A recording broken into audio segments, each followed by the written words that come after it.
Hello, everybody. It's me again, Doran at Whitefire Comics, and tonight we're doing another episode 2. Oh, I should flash the graphics.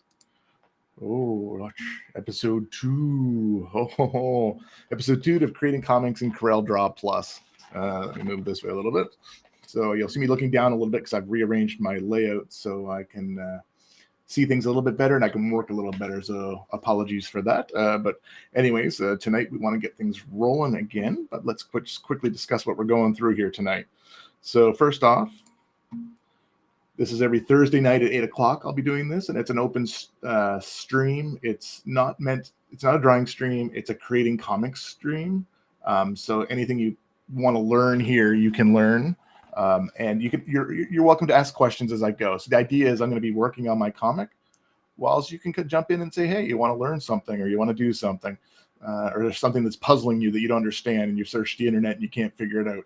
I may have the answer for you, and I'd be glad to answer it for you in your questions. So let me just hide this, and just to qualify myself, just to say who I am, I'm of course Doran.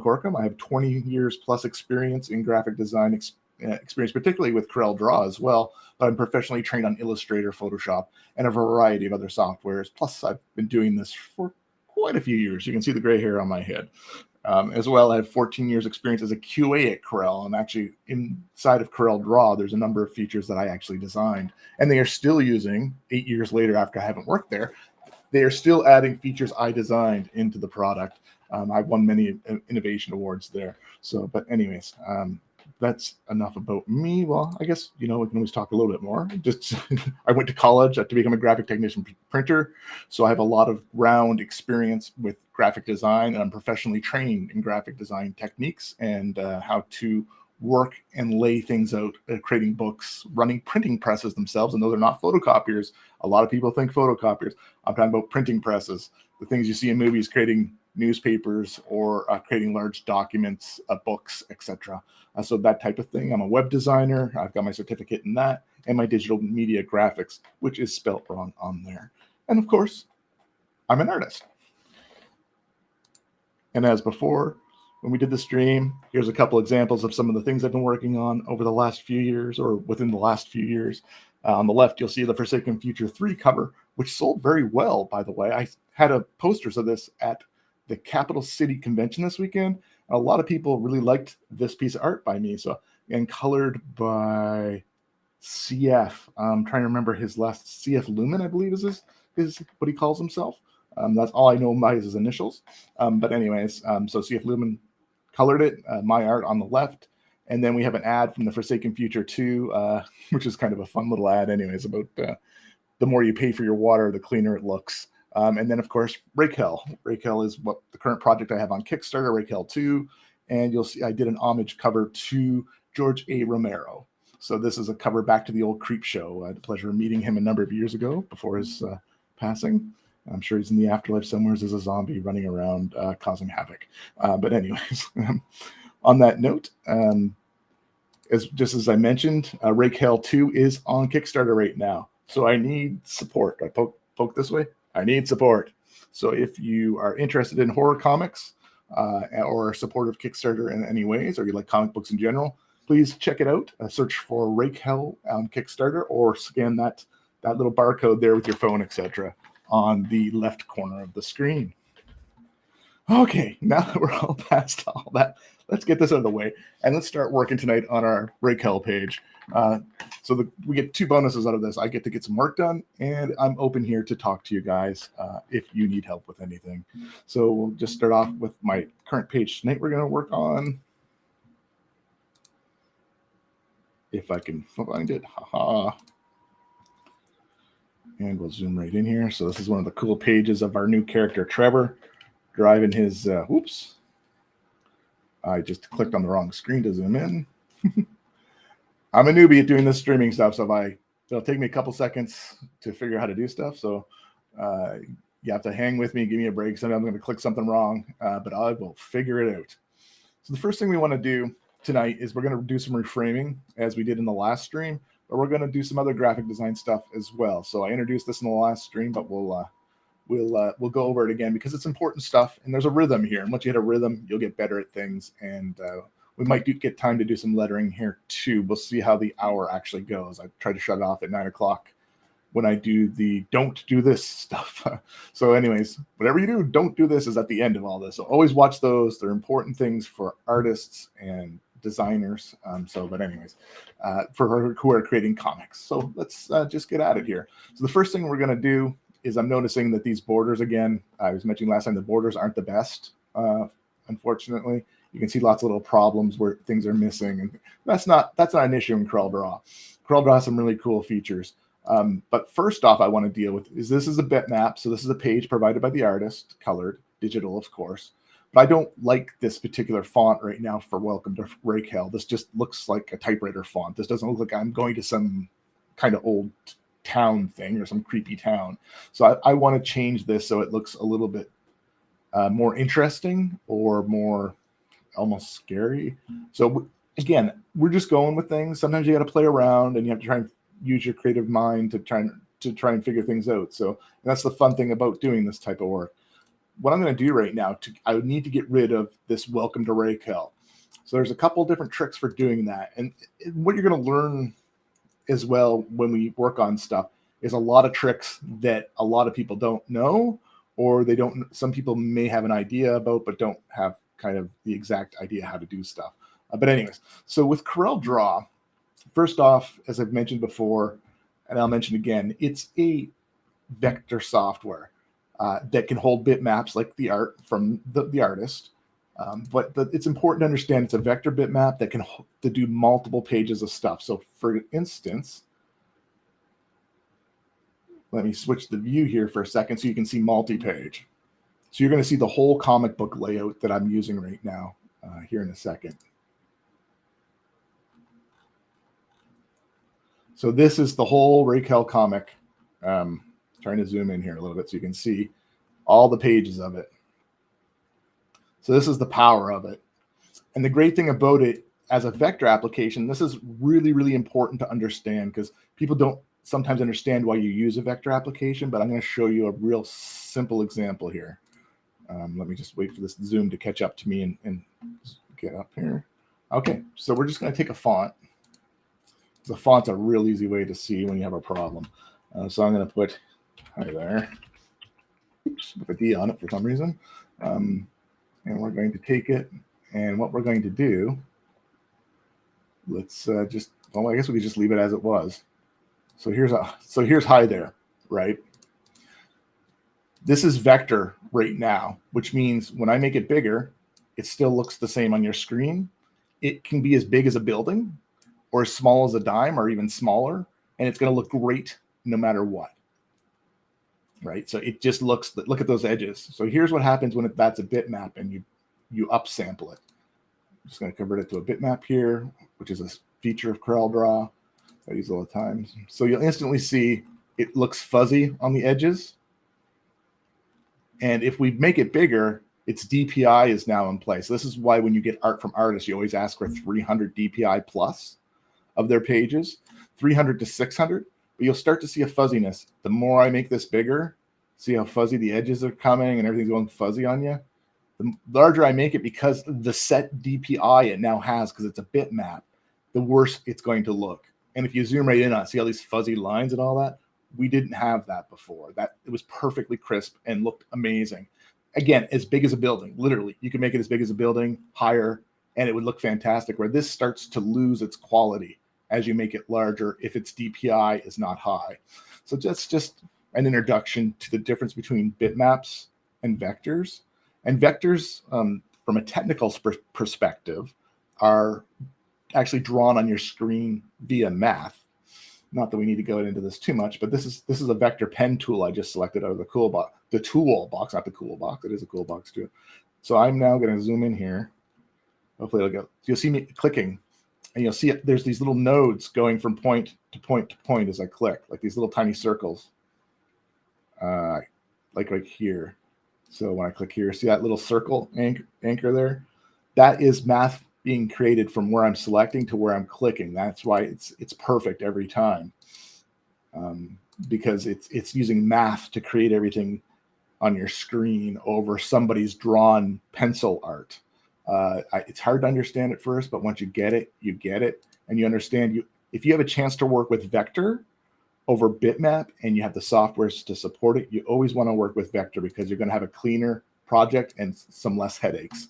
Now, there is times when you want to turn vector to bitmap, but we'll talk about that another time. Let's just deal with what we were going to deal with tonight, which was going to be doing some rework of a page here.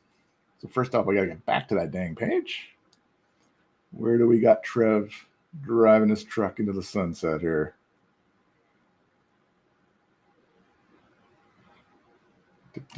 Don't want to give too much away of the story. That's why I'm picking certain pages to work on.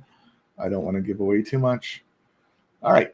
So back to the original problem we'll be dealing with tonight. And let me just check the chat in case someone's been needing help and I'm not there. Nope, nobody's there. Okay. I'm going to turn the overlay on just so I can see it. Well, actually, it gets in the way. Let's keep that off for now. We'll see. Oh, that didn't work. I'd be clicking some buttons. Chat overlay off. Aha. Because I don't know if you guys can see that or not. But anyways, as I say, if you drop in here, just fire away with a question if you got them. Okay. So what we're going to do is we're first going to fix this sign to remove this unwanted font we have here. So I'm just right-clicking on it, and I'm going to say Edit Bitmap here at the top. What that does is it launches another software in the CorelDRAW suite called PhotoPaint. And that's a bitmap editor. So it's not vector-based, it's bitmap-based.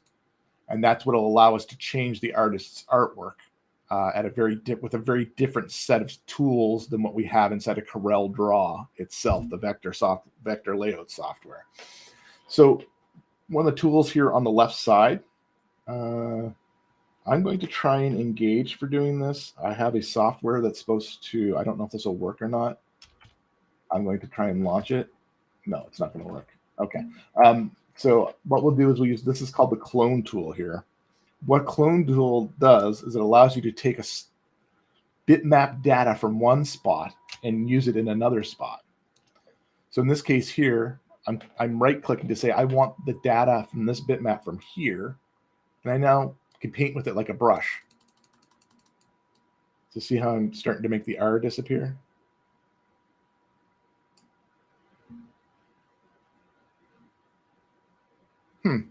You know what? I'm just noticing you're still in CorelDRAW. Why did that happen? Earlier this worked. Let me see if I can flip the sharing to CorelDRAW. Oh, sorry, to Corel PhotoPaint.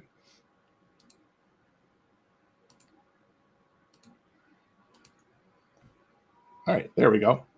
So now you can see what's going on. I'll have to learn how to switch that automatically. It'll make my life easier. So I'm taking data with this, where this little cross sign cursor is, and I'm taking it and I'm reusing it in another spot to make something go away.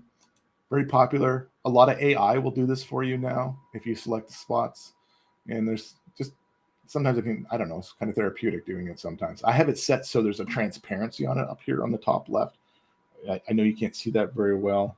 Let me see if I can get this zoom. Oh, this is the zoom in tool. Sweet. So see this 44 here on the top left of the screen? Oh, no, you can't see that. All right, so that's not going to work. All right, so anyways, so I have a degree of transparency on it, so I'm not using the solid bitmap that I'm re-leveraging here. So we're getting rid of, it doesn't necessarily have to be perfect where we're putting stuff over top of it, but I mean, once you get good with this tool, you can kind of play around a bit. You'll see how the R is now gone. You know what I mean? We can sit here and we can make everything start to disappear for us. I'm going to go fairly quick. You'll soon find when you do this type of stuff whether it's going to work fast or not. And what we don't want to do is create a repetitive pattern. So sometimes I'll just sit there and tap. You'll hear me tapping my mouse possibly. That's because I am trying to not use the same data to repeat a pattern like you're seeing in some of these spots here. And you can always just take another piece from somewhere else and bring it in from another angle. Again, you right-click to pick the area with this tool. You right-click on some spot and say, okay, that's the part of the data I want to use, part of the bitmap. See how it's too light now? You probably can see that. So that's not what I want to do. You want to keep it fairly close to the shadows that are similar to where you're working. So it's good to keep it sometimes pretty close. So that way you get the same type of shadow or lighting effect when you're removing it, especially where he has a shadow going across this. And as I'm tapping, it's adding like a degree of transparency. So it's transparency on top of transparency. So it'll just slowly start to melt away.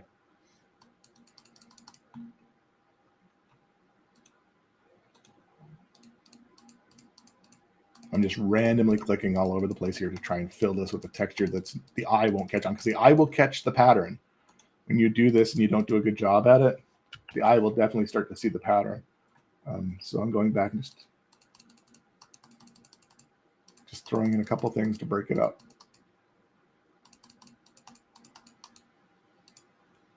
And in the end, we won't, this doesn't have to be perfect. And the reason is we're putting another font over top of it. And we can always come back and fix this later if it sticks out for some reason.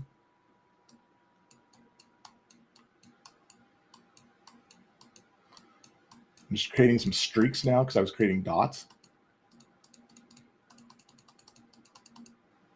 Again, I'm trying to get rid of the repetitive pattern here.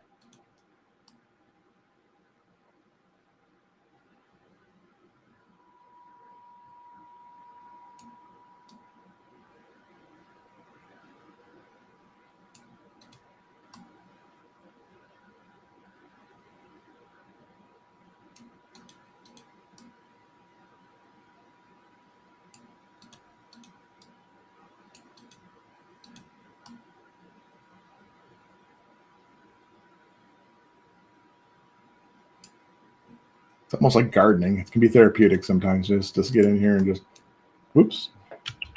Thank God for Control-Z, undo.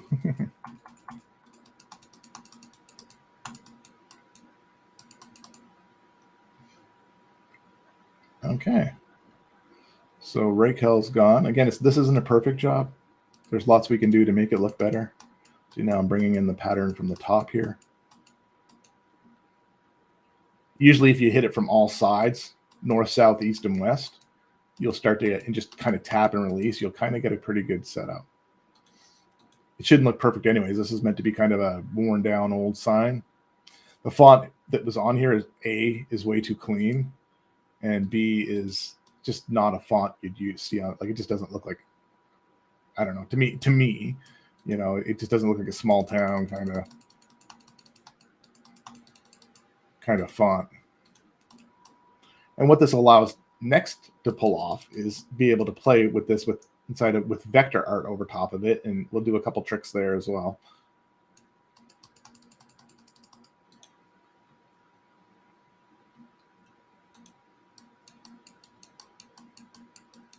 Can you hear the repetitive clicking? Hope it's not too annoying, but that's what you got to do to make it look good.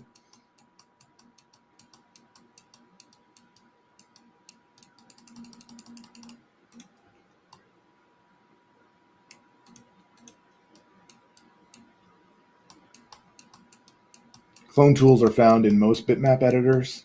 Sometimes they're called stamp tools.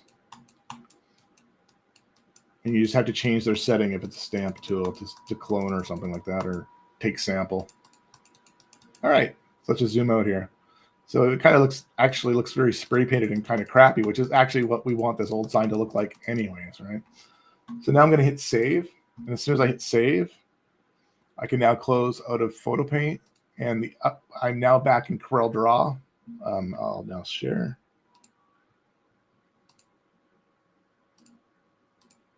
And you'll see that it's gone. Pretty much gone. And I'll show you now why. You can see a little bit of a pattern there. It looks kind of crappy, but that's actually okay. It looks worn and kind of like someone spray painted over. It looks like some kind of crappy small town sign, right? So now what we're going to do is we're going to put welcome back in here. And we're going to spell that right. And we're going to not just we're going to create the words separately so we can control them too. And then Raquel.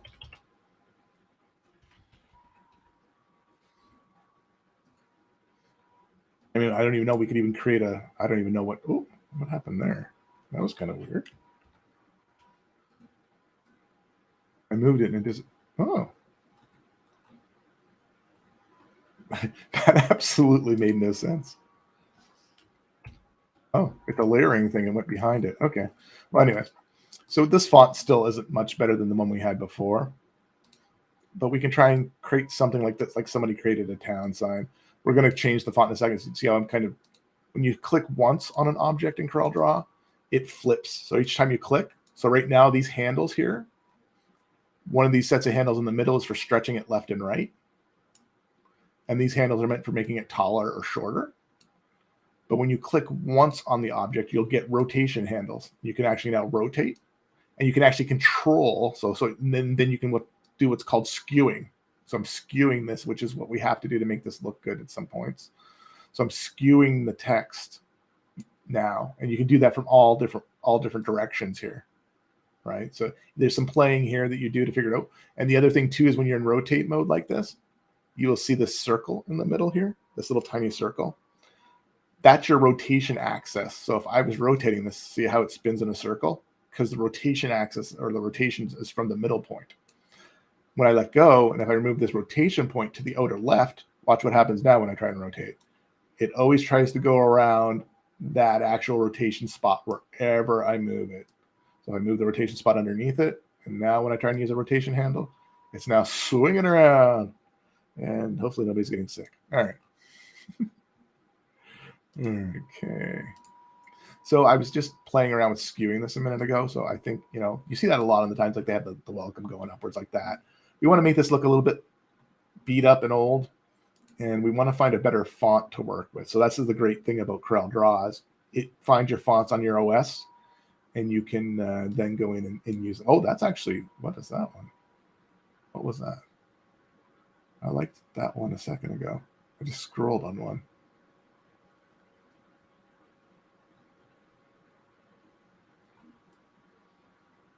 If I was a cursed town, I don't know how I had a welcome sign exactly. That was a nice thick font I saw a second ago. It might have been this one. It is that one. For now, we'll just go with this font for our welcome. And back in the day, they changed fonts all the time. I was actually watching a video on this. They don't always use the same font over and over again. It was just one of their tricks. So I'm just making this one skew. So we're just going to use the same font here.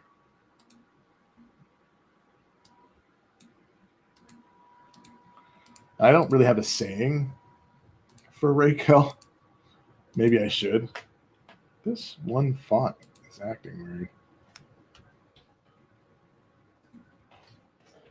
But we're going to use a different font for the word Raquel, and we should. So we got to find something else. I'm going to expand this list down so I can see all these fonts. I got a lot of fonts. You probably won't have this many in theory. CorelDRAW installs fonts, and then that's actually a very damaging looking font. I might try. It's called Locust. Let's try that up here. Locust.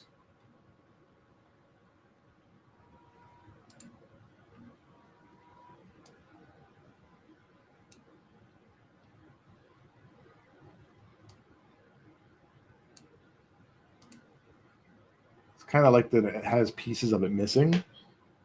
So it kind of has that kind of crummy look.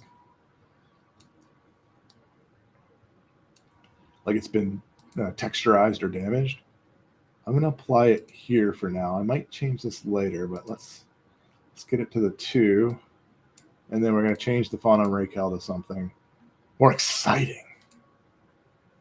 Yeah, they won't let me pick it. This is the strangest problem. It doesn't like this Raquel text for some reason. I'm just going to cut it out. Oh. Maybe that's why. Okay. I think I understand what's going on. Okay, so let's change this font now to something else. Selecting from the top toolbar menu. And what type of font do we want for a nice old town like Raquel? Bleeding Cowboys is the one that's used for Sister Mercy. That's a fancy looking font. Pretty beat up.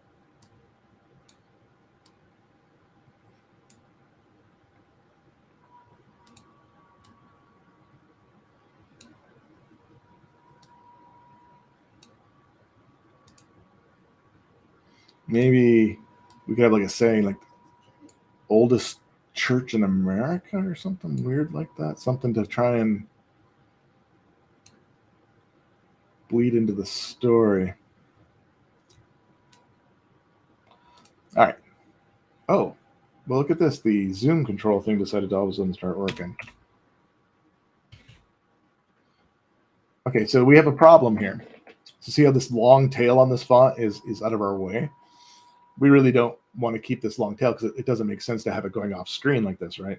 So how we get rid of that is we would select the font in Corel, and under the toolbox, you'll find a eraser tool where the crop tools and everything are here.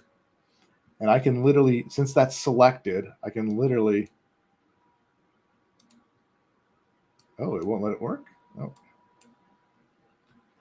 Oh, it didn't work. It didn't function on it. Okay, so what I have to do is commit myself to using this font. So what I'm going to do is I'm going to convert it what's called to curves, which makes it not a font anymore. It just makes it a vector object. And now I'm going to use the eraser tool on it. See how I got rid of that? Going to change the size of this nib down a bit. So now this font, I can really customize this font. And that's the power of a tool like this too. You can take an existing font and you can really manipulate it to make it do what you want it to do. So the size of this cursor, I'm just trying to get, there we go, get it a little bit better. Boom.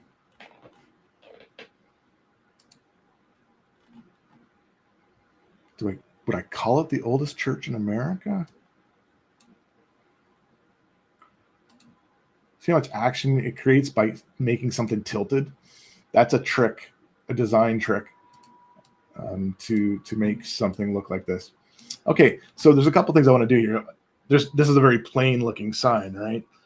First off, we want to make it look like that paint is older or it's part more of the board. So what we're going to do is select it.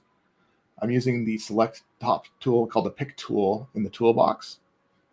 And I'm going to select all three of them, hopefully, using shift now to add it to my selection. And near the bottom of that, you'll see this kind of checkered pattern. I wish the zoom thing would work. Actually, let me try turning it on for a second. No, you can't see it. Okay. I'll figure that out hopefully another time. But anyways, this checkered pattern tool is called the transparency tool. And when we click on it, we now can apply transparency to these text that we created, so it will layer and be transparent through to the sign underneath it, the color, the art that that Aja made for us. So see how transparent it is and faded it is all of a sudden? That looks kind of cool already. So we're just gonna, it looks maybe a little too faded. We're gonna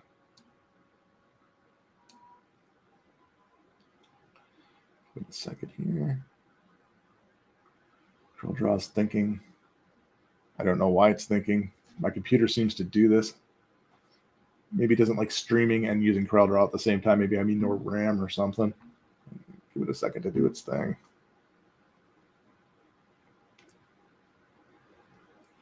Go, machine, go. Go, machine, go.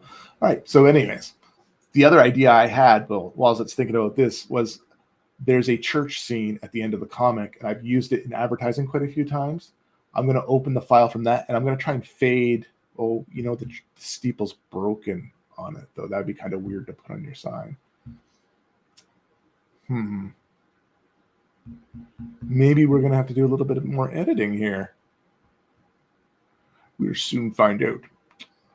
All right, well, I'll work on this some more, and I'll show it to you next week how I end up. But you can already see this is 100 times better than when we started, right? We got a nicer looking sign than before that looks more inviting, shall we say, or more like a sign you would get from the town like this. Okay. All right. So the next thing we're going to do is we'll just leave that for now. I will probably put a building in behind here of the church. And again, we'll deal with that another time. I want to go back to the framing here. So the framing is just colliding with the colors in the background. I've just done an amazing job of making everything. If you look, oh, am I still in? I am still multi-page. All right, switch back to single page. That'll help a lot. Okay, that's probably why we're having some problems here. All right, some refresh problems. So what I want to do is fix these borders so they look better.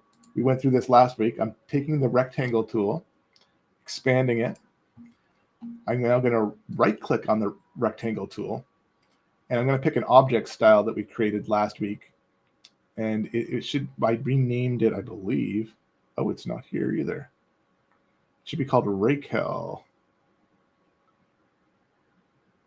Maybe it's a color style? Oh. That's a bug in the product. That should not be that way. Okay, so what I have to do is I have to open the actual Docker to see it. So everything inside of CorelDRAW has a lot of different Dockers. See this huge menu here? That's 22 years of a product, over 22 years of a product being designed. There's tons of features in here. So we're trying to use object styles right now. So I'm opening that Docker, and I won't be able to zoom in and show this too well, but there is one called Raquel Outline. So what I'm doing is I'm highlighting again this rectangle I just made. I'm now clicking on the Raquel Outline. And what you'll see happen when I do that is, boom, I'm getting the color, white I selected, and an instant thickness of that. So now I can now take this object and what's called convert it to a curve. So now I can change its shape. Holding the control key keeps things horizontally straight.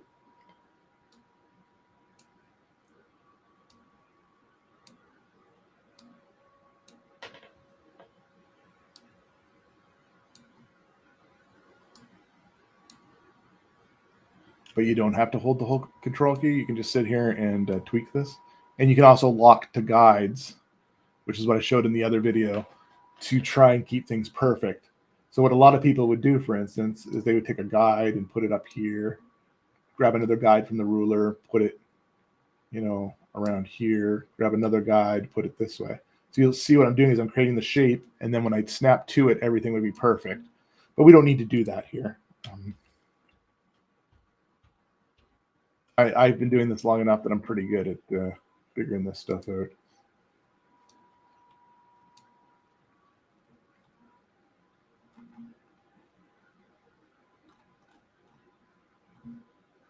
I think we're probably going to end up going with these white outlines in the comic. I didn't think I would before, but I think now I'm starting to dig it a little bit more. Okay, so a couple other things we're going to do. So just to show you, we've done a pretty good job on this one, on this top frame here, and getting it more ready to go to the lettering stage next. But there's quite a few little graphic design things to do on this page, and that's why I kind of picked this page for tonight, to show off some other stuff that is very similar. For instance, there's this lighter that, oh no, this is the Tic Tacs he has here that he's putting in his mouth to refresh his breath because he's been drinking. All right, so there's a couple problems here though. He's been in an accident earlier, and he don't look like he's been in an accident earlier. And he's the reason he's putting his hand across his mouth like this is supposed to be to remove the blood, but there's no blood. So instead of me sending this back to the artist to do that, I figured I would just fix this stuff myself as I went. So we're going to go back into Photo Paint. I'm going to hit Edit Bitmap again.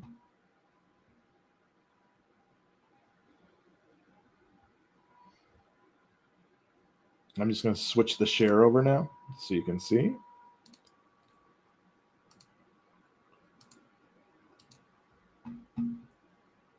Make this full screen. All right, so he should have a pretty beat up nose here. What I'm going to do is create a layer, and I'm going to then take a brush tool inside of Photo Paint, put it to the red color, and just start drawing it over this thing. So you're going to say, oh, well, that's not quite red either. That's kind of orangey. But we'll go with it for now. So we're going to try and make it fit to the curves of his face and maybe look like it's balling up a little bit. We definitely want to make it look like he's got some blood on himself. So with object layers, there's an option up here in the top right to do its transparency, but there's also the option up here. These are called modes, I believe, in a lot of places. These do a lot of special effects. So in this case, if I pick screen, you see what's starting to happen. Let me zoom in first before I do this. Watch what happens to the blood. when I switch the different options in this, and this exists in every bitmap tool. See how dark it looks, more like blood now? But each one of these little options in the Docker does a different special effect to the color layer and works with the layer underneath it. So it's a pretty cool trick, and a lot of people should be able to do this. Bitmap editing, it's really important. It's a great way to create special effects. But in our case, like this multiply is doing what we want, and we can transfer it down a little bit to make it more. I'm making it more transparent right now, making the layer so it's kind of faded. So it's sticking in your face that he's bleeding, but it's there.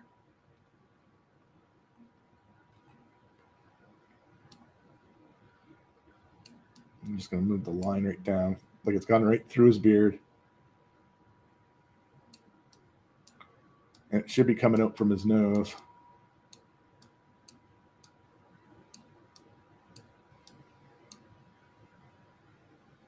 See, that's too straight right now.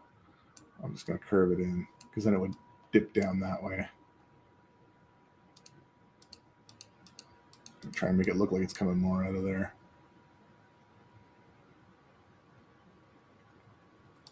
All right, not bad. So while we're at it, he's trying to clean up, right? He's getting it all over his sleeve here. We're going to add more blood here as well. Just going to increase the size of my brush so it's much larger.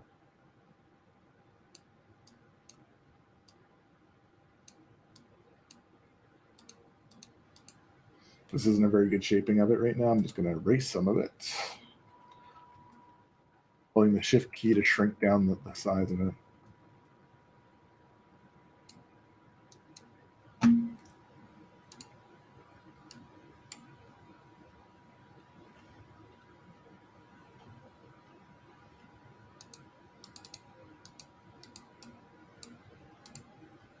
Just want to make it like he's not necessarily making it look any better. he ain't the brightest guy in the. He's not the sharpest tool in the shed, as they'd say back home. I don't know if that's a saying most of you would know. He's a hillbilly. He doesn't think of the fact that he's wiping blood all over his clothes at the same time. Just no napkins here.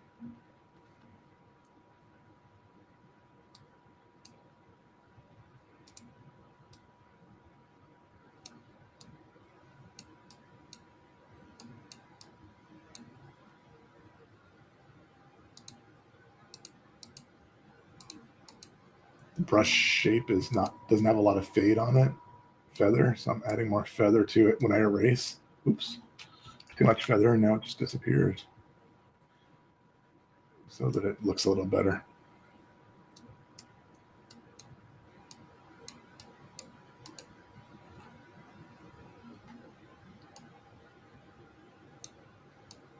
I'm just trying to figure out a shape here that works for someone making a mess out of it on a sleeve.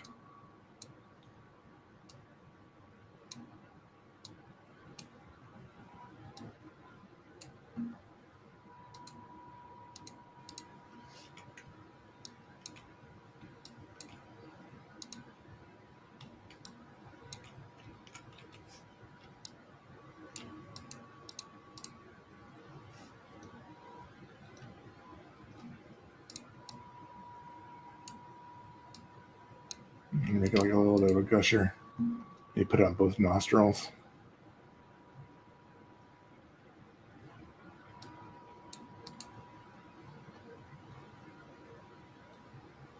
Anybody who's had a bloody nose will understand it. It's pretty messy.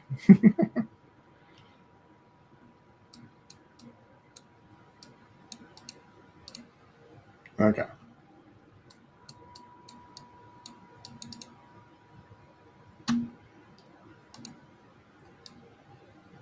Again, I'll always probably come back here and play a little bit later on. I'm just going to save this out. We'll go back into CorelDRAW. What we saved is now transferred back into CorelDRAW. Now we have to switch our screen share. I'm working like a pro. And now you'll see we're back in CorelDRAW now. And you'll see there's kind of blood all over the place here on his arm. And we got the kind of the blood here.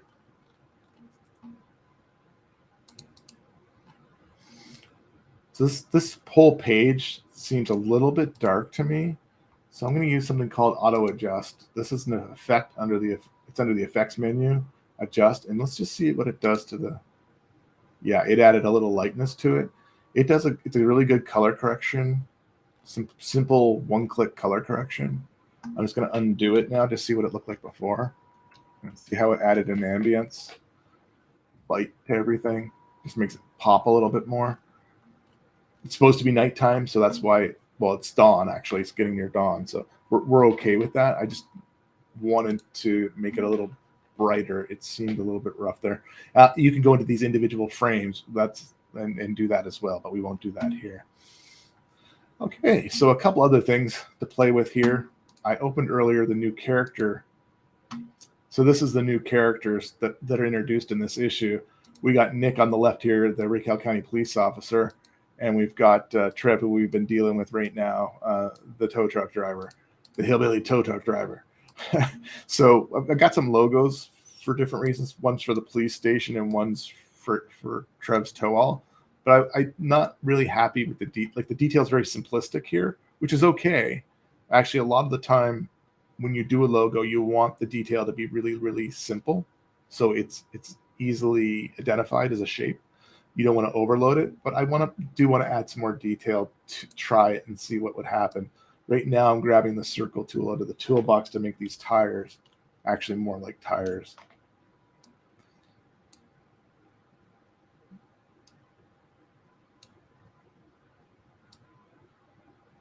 I'm going to use the same color as the outline here, using an eyedropper to grab that color. And now I'm copying and pasting this. The rim of the tire inside. So here we just create a smaller same color. I'm going to flip it to white, and you'll see what's going to happen here. Now it's going to look more like a tire to the eye. And shrink it down. All right, so that's pretty good tire. We just want to grab the same thing and copy and paste it. And we can move it over here to the other tire spot.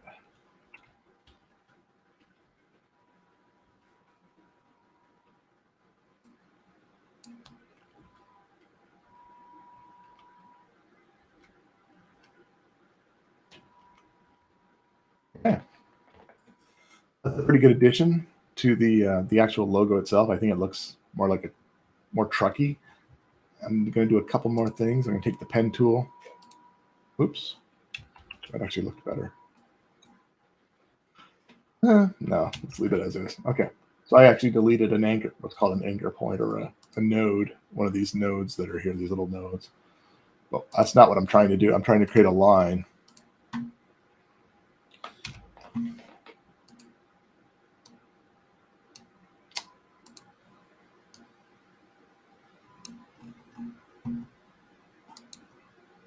So I'm trying to take this line to try and create some depth here to this piece, so that the back of the truck looks separated from the tow hook part.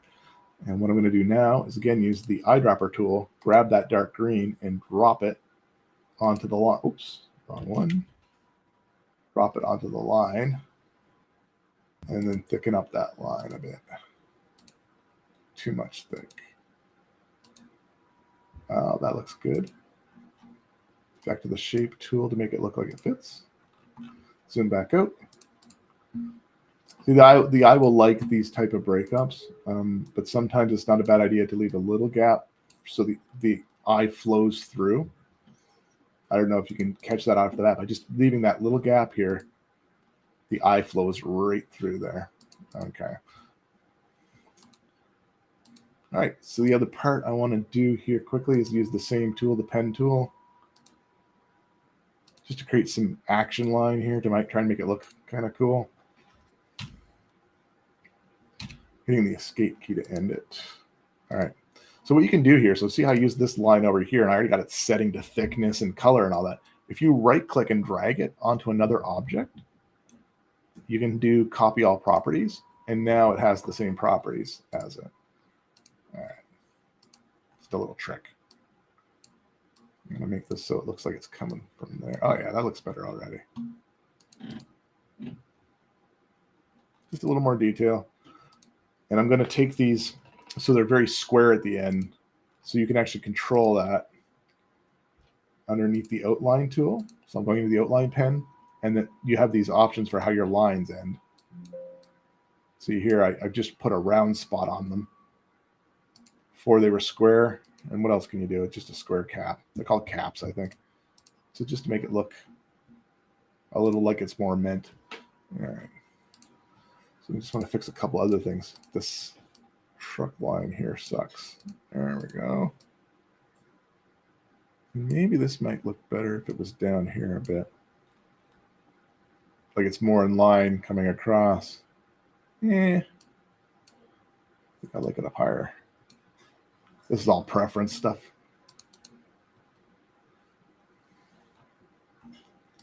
I think that's all right. I think Trev's toe all logo is somewhat done. What I'm going to do is I'm just going to grab it all, do Control G, which groups it together. So just to show you, grouping it together will allow you to move it across your screen, and it's all one object whenever you work with it. If you don't do that, let me show you what happens. You can always group something when you're done with it. You can always ungroup it later, and they're just right-click options. You'll find it quickly or on the top bar of your screen. But anyway, if you don't group it and you start clicking around, you'll start moving your stuff out of place, and you'll be like, oh, no, what did I do? I just ruined the whole thing. Oh, dude, what was I thinking? Control-Z will save you for quite a while in CorelDRAW. I think there's almost like 50 or 60 undos or something ridiculous like that. Might even be more. But anyways, so now we've got our logo. We want to group it to protect it.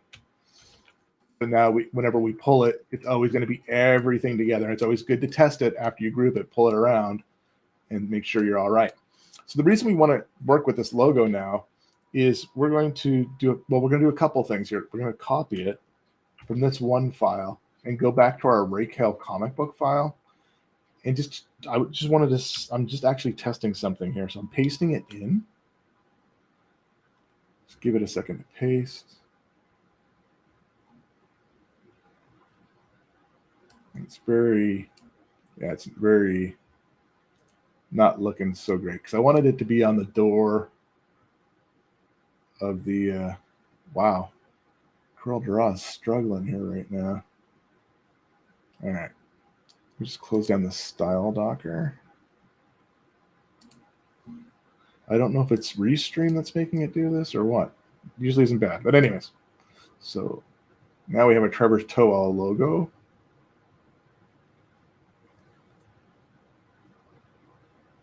Oh, and do that a couple times. See how the lines are all looking kind of mushing together.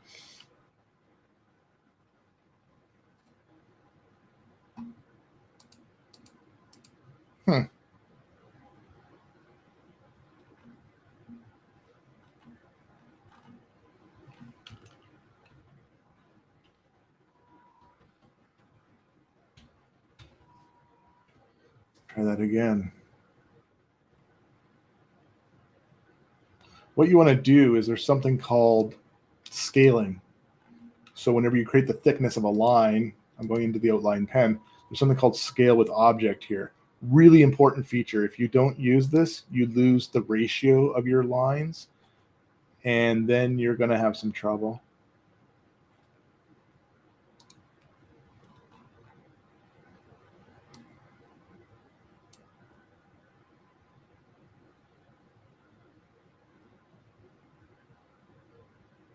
So we're going to try and make this actually into a logo that would actually be on the side of his truck here.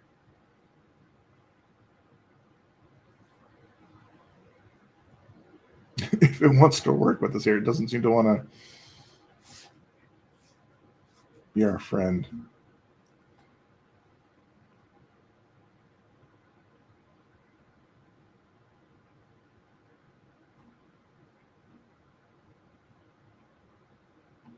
Huh. I think my system's running out of memory or something. Of course, it happens in the middle of the stream. Let's check. Control-Delete. Here's a good lesson for you. Control-Delete will be your friend to understand how things are going. And if you go to You can actually double click on these and it will shrink right down. So something's, let's see here, my video card is going through the roof.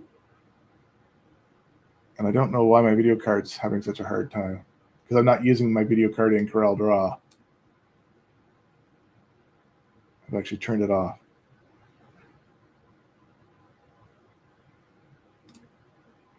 Yeah, see it's spiking again here.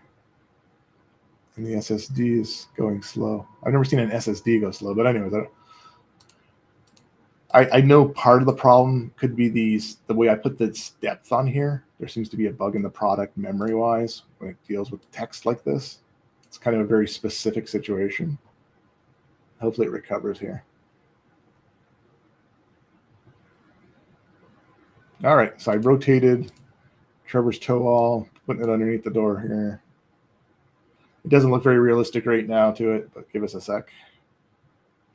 We want to make it look like it belongs on here a bit too, right? So we're going to go back to the transparency tool. We're going to hit screen again or overlay and see what it looks like.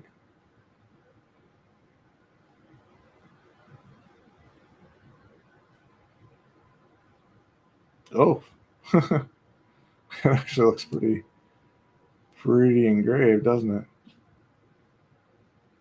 It doesn't look like the Trevor's toe-all text is taking, oh yeah, there we go. It's not taking the texture underneath. And this might be what's causing everything to go so slow, is that text is, okay, I got an idea. There's an old trick when you run into trouble, and that's to convert everything to curves when you do something.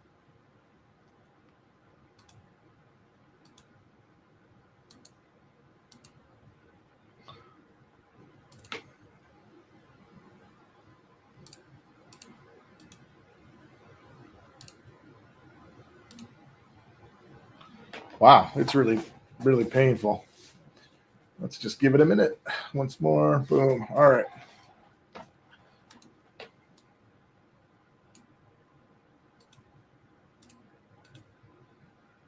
Convert to curves. I'm going to take the transparency off of it.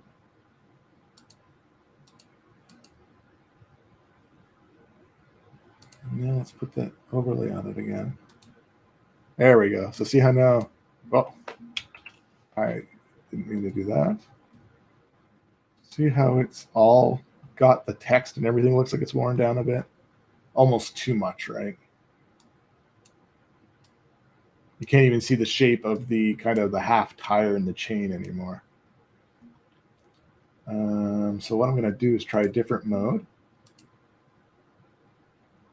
It was that text that was slowing everything down. They have a bug in their software. We're going to try screen. Screen looks really crappy. We're going to try soft light. Interesting.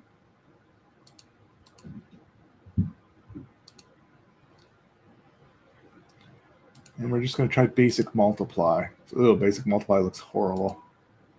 Additive? Nope. Trying to find something that makes this layer nicely, and that definitely was not it. And divide. Okay, we're going to go back to overlay.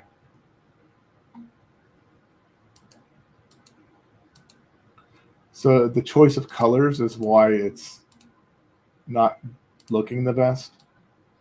So we're going to have to play with this at a later time to try and figure this out. This will be a good project for myself. This one's stumping even me how to work with this. I was always wondering if I was going to be able to add this on or not. I think the yellow is too much of a contrast. So we'll have to change some colors of the logo to make it pop on this door better. So it doesn't make the wheel disappear. So there's too much brightness and then the green just gets lost here.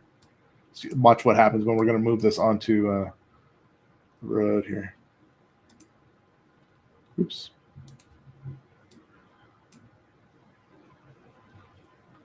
You should start to see the chain come back. But anyways, I'll stop playing with that now. There's a couple other things we can do here just quickly, just to show you. So we have the police station on the other screen. I'm going to take this logo that I had generated before, and the police station just doesn't look like a police station. It just looks like a building for some reason. We got to do something about that. First, we're going to do is going to take the word police off the top here and copy it and paste it so I have a copy of it to work with. And then I'm going to group all of this logo back together. We're going to do something similar to what we just did a second ago.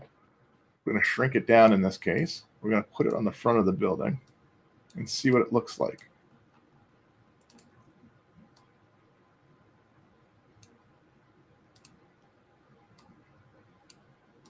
Again, it's an old police station.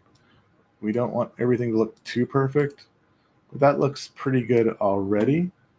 We're now going to use the transparency tool again. We're going to flip it to multiply to see what it looks like. This is the most common one I use. Too much, right? We're going to go to overlay. Oh, overlay looks pretty grimy.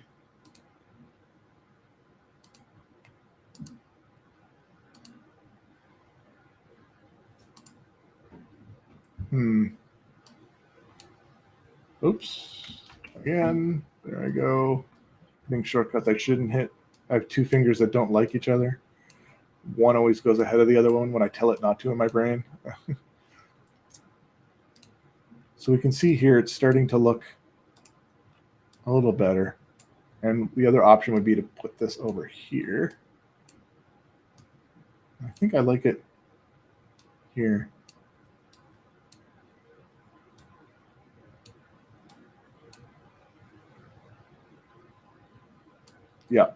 Yeah, I think I like it better here. And I might even get rid of part of this. Okay, so what we're going to do with the police, so I'm going to delete this out. This is a little different. So we're going to Control G to group it again together. So this is kind of a lit up sign. So we're going to make this black and pop it right in here. Okay, and clicking once to activate the skewing and rotating handles, putting it in.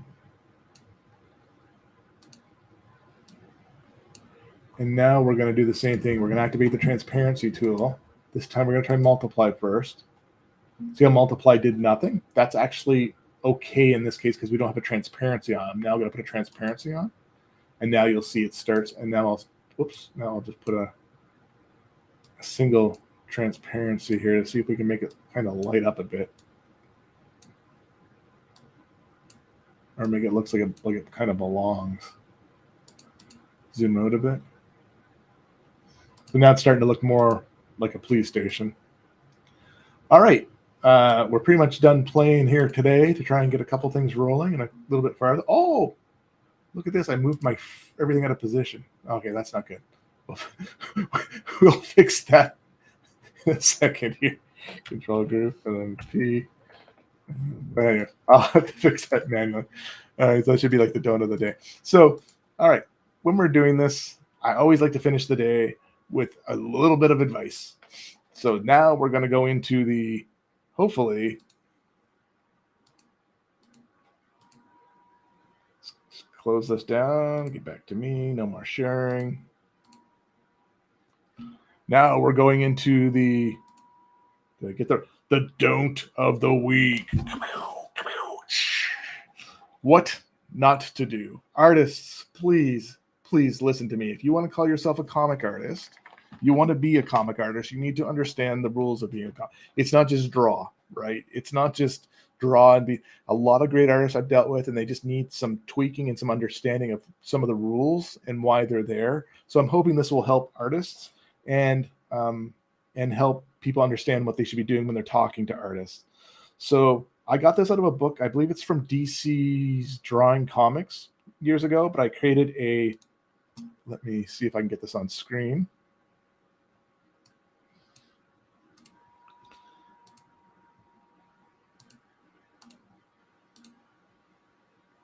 There we go.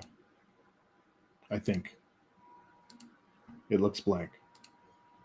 Let's try that a good point. So this is off my blog.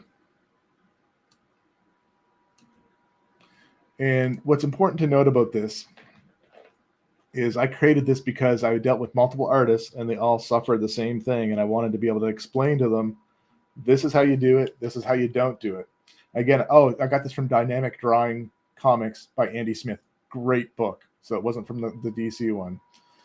So what it's talking about is, if anyone's ever heard of this before, for number one, any photographer or graphic designer, you never, and there's always rules to break, but the general rule 90% of the time plus, never put things dead center. Never put a person's head, like in this wrong example here. Let me move this over a bit on screen so you can see it better. Is that the right way? All right, let me hide the donut of the week so it's easier to see. All right, so in the wrong here, you don't put things dead center like this. This is not what to do. It creates uninterest for the eye. The eye likes to look around. It likes to think. It likes to be active. So when you put things dead center, it's found it. It's done. There's no interest. So if you want to create action, you'll see comic artists do this all the time, the pros. You put it to the side. And there's another reason why you do this as well, other than for the interest of the eye. And that is so comic bubbles fit. So the rule that is explained in the book, that general rule of thumb for anybody who's learning and doing things, is whenever you do a comic frame, you should divide it into 9.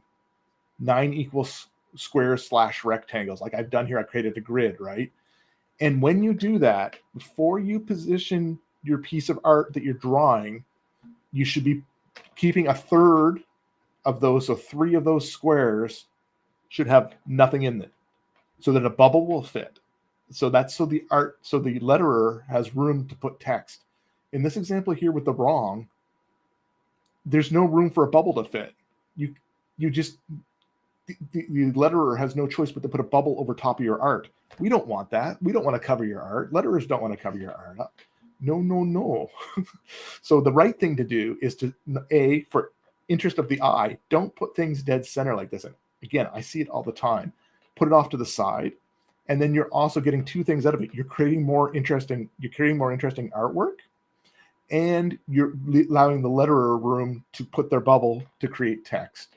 So another example that was from the book that I resketched out here was he had a picture of, I think it was Superman flying across the screen. Again, Superman dead center. You know, you might think to do that, but again, there's no room for lettering. And what was suggested is to put him forward and create those 3 squares, that 1/3 ratio. So don't do this. And this just makes the letterer's job really, really hard.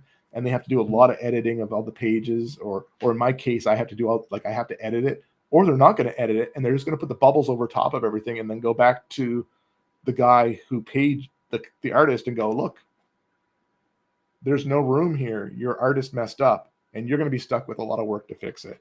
So just don't do it in the first place. Think of this 9 square method, divide it up. And once you get used to doing this, it just becomes natural, and you don't have to do the 9 squares anymore. You'll just think about it. Oh yeah, I need to put the letterer room, and I need to create interest for the eye, in the sense of, like, he's going to be more moving when he's going forward, right, than he is going to be when he's in the middle of the screen. He's static.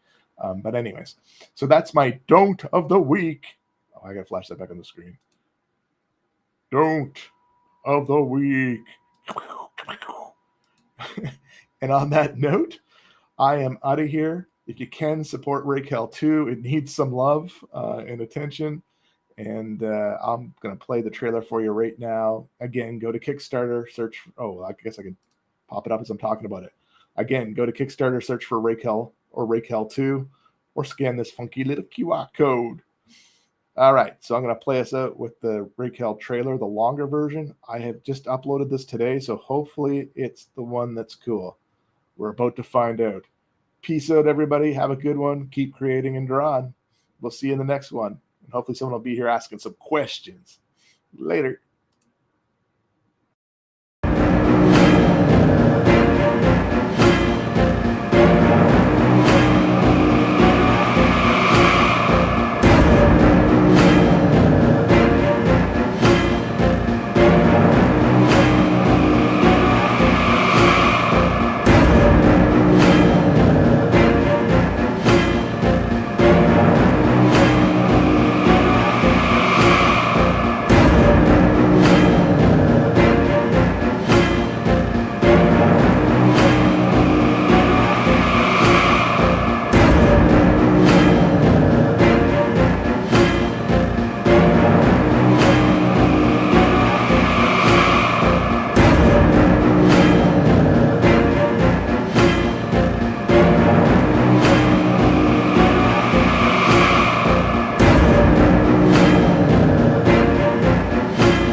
Hi here. Thanks for stopping in. I see one person on Twitch. What are you doing? Thanks for watching. Later, Gators.